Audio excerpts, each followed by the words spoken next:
आप सबको नमस्कार। आज 11 तारीख हो चुकी है और सुबह लगभग 9 बजे का समय है। पहलवानों ने एक नया बैनर लगा दिया है जंतर मंतर पर, अपनी प्रोटेस्ट साइट पर। आप देख सकते हैं ये प्रोटेस्ट साइट है, सुबह का सीन है पूरा का पूरा। और आज पहलवानों ने जो बैनर नया लगाया उसमें क्या क्या बातें लिखी हैं उनको अगर आप जानेंगे तो चौंक जाएंगे।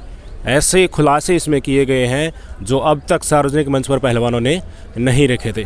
तो आज 19वें दिन क्या पहलवानों को ऐसा एहसास हुआ कि देश की जनता को भी पता चलना चाहिए कि फेडरेशन में एक्चुअली चल क्या रहा है। ज़्यादा क्लियर आपको नहीं दिखेगा, फिर भी मैं आपको पढ़कर बताता हूँ। सबसे पहले नंबर का ऊपर जो हेडलाइन सबसे ऊपर ही ऊपर लिखी हुई है वो है ब्रजभूषण शरण सिंह की हकीकत।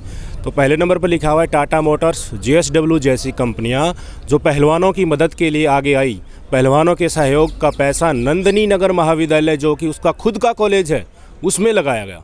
तकरीबन 10 करोड़ वहाँ लगाए गए। यदि कुश्ती को बढ़ावा ही देना था तो ये सेंटर पश्चिमी उत्तर प्रदेश में बनाना था। बड़े बड़े पहलवान श्री बिशंबर जी, श्री सुभाष पहलवान जी, श्री अनुज चौधरी जी, श्री जगमेंद्र जी, श्री राजीव तोमर जी, श्री शौकेंद्र जी, श्री संदीप तोमर जी, सुश्री अलका तोमर जी जैसे पहलवान दिए। वहाँ कुश्ती की कोई सुविधा नहीं है। दरअसल ये बात पहले भी उठी थी। लगातार ब्रजभूषण शरण सिंह कह रहा है कि मैं तो कुश्ती को बढ़ावा देने के लिए कर रहा हूँ और नए नए बच्चों को आगे लाने के लिए कर रहा हूँ। तो ये उनके ऊपर एक सरासर तमाचा है। अगर वो वास्तव में कुश्ती को बढ़ोतरी करने के लिए कर रहे हैं और इल्ज़ाम लगा रहे थे कि एक ही अखाड़े के कुछ ही चुनिंदा पहलवान हैं जो बाकी लोगों को आगे नहीं आने दे रहे हैं, बाकी पहलवानों को आगे नहीं आने दे रहे हैं, सीधा ओलंपिक में जाना चाहते हैं, तो उसके ऊपर ये सीधा तौर पर उसका पुख्ता रिप्लाई पहलवानों की तरफ से आ रहा है कि अगर ऐसा ही उनके मन में मनसा होती तो इस तरह का रिप्लाई वो दे रहे हैं। तो उनकी मंशा अगर ऐसी होती तो खुद वेस्टर्न यूपी से में और जो जहां पहलवान उत्तर प्रदेश में जो हब है, उत्तर प्रदेश का जो इलाका, वहाँ से पहलवान क्यों नहीं आ रहे। काफ़ी समय पहले की बात है जब ब्रजभूषण सिंह एक्टिव नहीं थे इस पद पर, ब्रजभूषण शरण सिंह नहीं थे, तो यूपी से काफ़ी बड़ी संख्या में बड़े बड़े पहलवान, टॉप 10 में पहलवान रहते थे। अब एक भी पहलवान, लड़कियां महिला हो या पुरुष हो, टॉप 10 में देखने को नहीं मिलते हैं। तो ये है हकीकत जो ब्रजभूषण सिंह कहते हैं ना कि कुछ ही कम्युनिटी के ये पहलवान हैं जो आगे आने नहीं दे रहे और मैं सबके लिए, दूसरे स्टेट्स के भी आगे आए उनके लिए ये काम कर रहा हूँ। तो उसके ऊपर ये करारा तमाचा है। दूसरे नंबर का पॉइंट है कि प्रो रेसलिंग लीग बंद होने का कारण जाने, यह जांच का विषय है, इसकी जांच कराई जाए। डेफिनेटली जिस तरह से रेसलिंग की तर्ज पर कबड्डी रेसलिंग लीग होती हैं, काफ़ी दूसरे खेल होते हैं उनकी रेसलिंग लीग होती हैं, उस तरह से कबड्डी की लीग होती है, उस तरह से रेसलिंग की लीग नहीं होती, आपने देखा होगा। तो कहीं ना कहीं WFI के अंदर ही सारी चीज़ों को, कुश्ती के खेल को सीमित कर दिया गया है। तो आर्थिक कारणों से ये ऐसा हो सकता है कि पहलवान बाहर जाकर अलग अलग टीमों में जाकर न खेलें, तो कुश्ती संघ के ही अंतर्गत कोई ऐसा कार्यक्रम जितने भी हो रहे हैं कंपटीशन वही कराए जाएँ ताकि आर्थिक जो लाभ है वो पहलवानों का WFI के अंतर्गत ही लिया जा सके। तीसरे नंबर का पॉइंट है ओपन नेशनल रेसलिंग सीरीज़ का कोई हिसाब नहीं है। एक नेशनल सीरीज़ में एक पहलवान से 1500 रुपये लिए जाते हैं और 2500 तक बच्चे इसमें भाग लेते हैं। इन बच्चों को न रहने की सुविधा, न खाने की सुविधा, ना कोई किराया मिलता है और एक साल में 4 प्रतियोगिताएं होती हैं। इसमें 1 करोड़ रुपए का कोई हिसाब किताब नहीं है। पहले भी पहलवानों ने ये बात उठाई थी कि जो ओपन नेशनल कंपटीशन होता है उसमें बड़ी संख्या में अलग अलग वेट में, एक वेट में लगभग 200 बच्चे भाग लेते हैं। तो कुल मिलाकर बता रहे हैं कि 2500 बच्चे तक भाग लेते हैं, एक बच्चे का 1500 रुपये लिया जाता है। तो उस पैसे का हिसाब किताब क्या, तो वो पैसा कहाँ जाता है। ब्रजभूषण शरण सिंह कहते हैं कि मैंने तो खुद अपनी जेब से 25 से 30 करोड़ रुपए लगा दिए कुश्ती को आगे ले जाने के लिए। पर जो ये खुलासे हो रहे हैं ये तो उनकी मंशा को कुछ और ही दिशा में लेके जा रहे हैं। चौथे नंबर का पॉइंट देखिए, भारतीय कुश्ती संघ पर ब्रजभूषण के परिवार का कब्जा है। इसमें पहले नंबर लिखा है, ये पहले भी मैंने वीडियो आपको बताया था, ब्रजभूषण शरण सिंह खुद WFI के अध्यक्ष हैं। दूसरे नंबर पर लिखा है ब्रजभूषण शरण सिंह का लड़का कर्णभूषण सिंह WFI के उपाध्यक्ष है। पहलवानों को कह रहे हैं ना कि वे एक ही परिवार के हैं और ये वंशवाद चलाना चाहते हैं, तो उनका कच्चा चिट्टा उनका खुद का ही देख लीजिए। ब्रजभूषण सिंह का दामाद विशाल सिंह बिहार कुश्ती संघ का प्रधान है। ब्रजभूषण सिंह के बेटे का साला आदित्य प्रताप सिंह WFI का सह सचिव है। ब्रजभूषण सिंह का दोस्त है संजय बबलू गोवा, कुश्ती संघ का अध्यक्ष है। ब्रजभूषण सिंह का लड़का प्रतीक भूषण खुद MLA है गोंडा से। तो परिवारवाद का जो आरोप लगा रहे हैं ना ब्रजभूषण सिंह पहलवानों पर, तो उनकी खुद की स्थिति क्या है वो यहाँ से स्पष्ट जाहिर होती है। बोलने को तो कुछ भी बोल देते हैं, वही कहते हैं ना कि नाच न जाने आंगन टेढ़ा। तो खुद के अंदर ही इतना दाग है तो और दूसरे के ऊपर भी उसी प्रकार का वो दाग लगाने की कोशिश कर रहे हैं। अब फिर बड़े अक्षरों में पहलवानों ने लिखा है अब यह बताओ भारतीय कुश्ती संघ पर किस परिवार का कब्जा है, ब्रजभूषण परिवार का या फोगाट परिवार का। बिल्कुल सही बात है।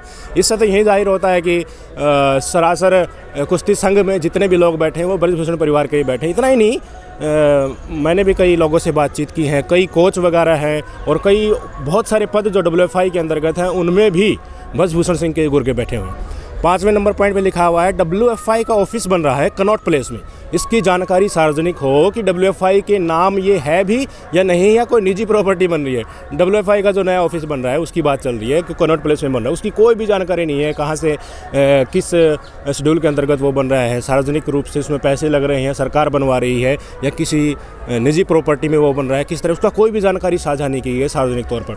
6ठे नंबर पर लिखा है खिलाड़ियों के साथ दुर्व्यवहार, गाली गलौज, थप्पड़ मारना, अभद्र भाषा का प्रयोग जो कि बहन बेटी के सामने कोई भी सभ्य आदमी नहीं बोल सकता। इसको मैं बखूबी रूप से तथ्यों के साथ भी आपको बता चुका हूँ। किस तरह से ABP न्यूज़ को जो उन्होंने लाइव इंटरव्यू दिया था उसमें बोल दिया था कि मैं इतनी लड़कियों के साथ गलत काम कैसे कर सकता हूँ, क्या मैं शिलाजीत की रोटी खाता हूँ।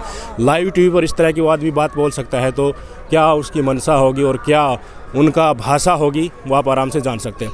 7वें नंबर पॉइंट पे लिखा हुआ है जिन आदमियों पर यौन शोषण में आपराधिक मामले दर्ज है वे आदमी इस साल इसके चारों तरफ घूमते हैं। डेफिनेटली कल भी पहलवान बता रहे थे कि जो आदमी ब्रजभूषण सिंह का समर्थन कर रहे हैं WFI के अंदर जो है वो खुद ही यौन शोषण के आरोपों में घिरे हुए हैं और पहलवानों को बुरा भला कर रहे हैं और खुद ब्रजभूषण सिंह पर ये कितने संगीन आरोप लगे हैं, इनकी डेफिनेटली जांच होनी चाहिए। और जो समर्थन करता है वो ऐसे लोग उनको समर्थन कर रहे हैं तो वास्तविक स्थिति कैसी होगी आप अंदाज़ा लगा सकते हैं। 8वें नंबर पॉइंट पे लिखा है टाटा मोटर्स, GSW और अन्य कंपनी खिलाड़ियों की सीधी मदद करती हैं। उन सभी कंपनियों को ब्रजभूषण सिंह अपने हाथ में ले लिया। इस पॉइंट को 2-3 जगह मेंशन किया है पहलवानों ने, ये मुख्य पॉइंट है। इसमें एक बहुत बड़ा घपला हो सकता है साथियों। टाटा मोटर्स जैसी कंपनियां हैं, वो टाटा मोटर्स आपको पता होगा अपने हमारे देश के लिए बहुत हेल्प करते हैं। कोविड में भी उन्होंने बहुत हेल्प की थी। जिंदल स्टील है वो भी खूब हेल्प करती है। बहुत सारी और भी कंपनियां जो पहलवानों की सीधी मदद करती हैं। और ब्रजभूषण सिंह जब से WFI के अध्यक्ष हैं तो वो पैसा पहले अपने हाथ में लेते हैं और अपने हिसाब से डिस्ट्रीब्यूट करते हैं। क्या बच गया, कितना लग गया, कितना एक्सपेंडिचर हो गया, उसका कोई भी हिसाब किताब नहीं है। पिछले 5 वर्ष से टाटा मोटर्स द्वारा खिलाड़ियों के लिए प्रदान की जा रही राशि की प्रथम 2 किस्त के बाद किसी भी खिलाड़ी को राशि नहीं दी गई है। ये बहुत वैलिड पॉइंट है साथियों। पिछले 5 साल से जो टाटा मोटर्स के द्वारा राशि दी गई पहलवानों के प्रोत्साहन के लिए, उसकी 2 किस्त देकर बंद कर दी गई। वो पैसा कहाँ गया?